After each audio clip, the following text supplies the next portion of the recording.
Welcome to Podnutz Daily for Monday, March 9th, 2009, episode number 151. This episode will begin as soon as I can pull up my notes, and here they are. Okay. I did a Dell, there it goes, did a Dell power jack repair. I think it was a D5 something or a D6 something, Latitude. Not my favorite thing to do because these power jacks, first of all, I hate that Dell power jack that they use. But the power jack itself, I didn't believe was broken. I had a feeling it was something was not being attached on the motherboard. So I opened it up. Now, these Dells are a pain in the neck. I think it's the D610 because you have to open up the whole computer, every single piece.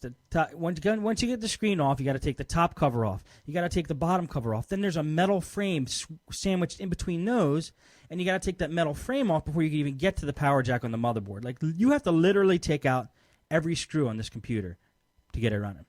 Well, I did a repair on the power jack, which I recorded for the laptop repair videos, and I was so confident, and this is one of those confidence repairs I talked about before. I was so confident that I fixed it that I didn't even test it. I do this sometimes. It's very stupid. Don't do this. I didn't even test it before I put it all back together. But so I did that. I didn't test it. I put it all back together, hooked up the power adapter, hit the power button, and here's what happened. All three lights on the Dell, which is the lights, there's LEDs under the numlock key, the caps lock key, and another lock key, scroll lock, I think, key. On the laptop. They all blinked. 3 of them blinked all at the same time. Then the one under the caps lock key blinked 9 more times.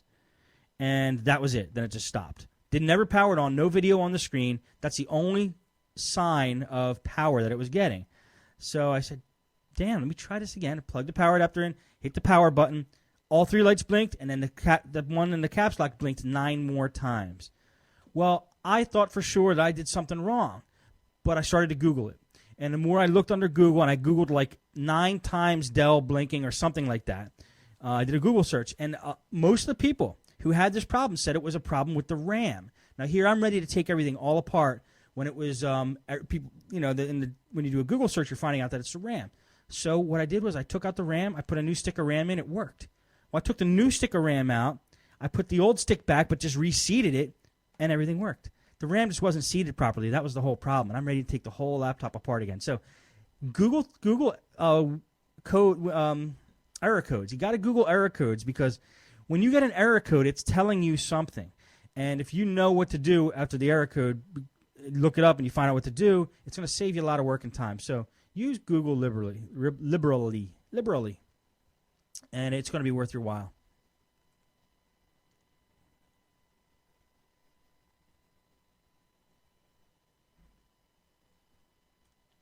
Next thing is a Dell Dimension 9100 desktop. These are those big, towering white Dells that they made 2 or 3 years ago.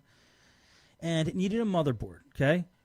How did I know it needed a motherboard? Because, let me just try to refresh my memory. I have poor notes today. What was this computer doing? This computer... Okay. It would... You know when you press the power button on most Dells, there's a green light usually on the inside of the power button, and you can see it. When you push the button in, it lights up, and you know the computer has power. Well, this one was lighting amber. It was an amber light. So what we did was we tried pretty much everything from checking the power supply, making sure the power supply had power, took out all the IDE cards out of the PCI slots, and tried the motherboard that way. See, it would when you ever hit the power button with this amber, nothing would happen. It would not go on, I believe. Anyway, we switched out the RAM, and then the light turned from amber to green when we hit the power, but it still wouldn't power on. We exhausted everything. We basically found out it was the motherboard.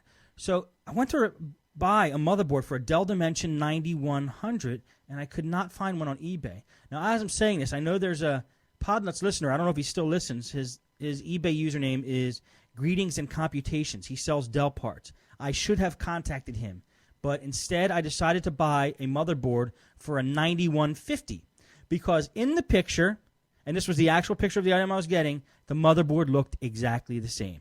Well, I received the motherboard today, and here's why you shouldn't do that. Do what I just did. The motherboard does look exactly the same from a top-down view. When you're looking straight from the top onto the thing, it looks exactly the same. But as you turn it, you notice that there's different ports on this motherboard that are not on the other motherboard. And these Dell cases, they don't have that little plate you put on the motherboard where you have all like the keyboard and USB ports and the sound ports coming through. It's not a removable plate. It's solid built into the case. So the only way I'm going to make this new motherboard work is I'm going to have to drill a plate basically into the case, drill holes in the case. I don't know if I want to do that. Another dumb thing to do. But it looked exactly the same from the top. It was not. So that's another lesson if you could get anything out of that. And then lastly, I like to do this now when like a 4 or 5 year old e-machine comes in that needs a motherboard replacement. Most of the times if it's Intel, it's a socket 478, which is hard to get now. I don't put a socket 478 on a motherboard replacement anymore. I get a socket 775, I buy a new processor, and I buy a gig of RAM. And I get that all for about $100 at Micro Center, which is I could get a socket 478 at another place around my area for about $80. So I opt to go for the $100 and upgrade them to a brand new processor, brand new motherboard, and a gig of RAM, which they usually don't have. Then I take their old RAM and their old processor, and I store it away in case I want to build some machines in the future or have that memory in stock, because there's always a need for DDR. The reason I put a gig of RAM into these socket 775 motherboards is because most of them, it's DDR2. So I can't use their old memory. I can't use their old processor. That's why I buy those new things. But it works out.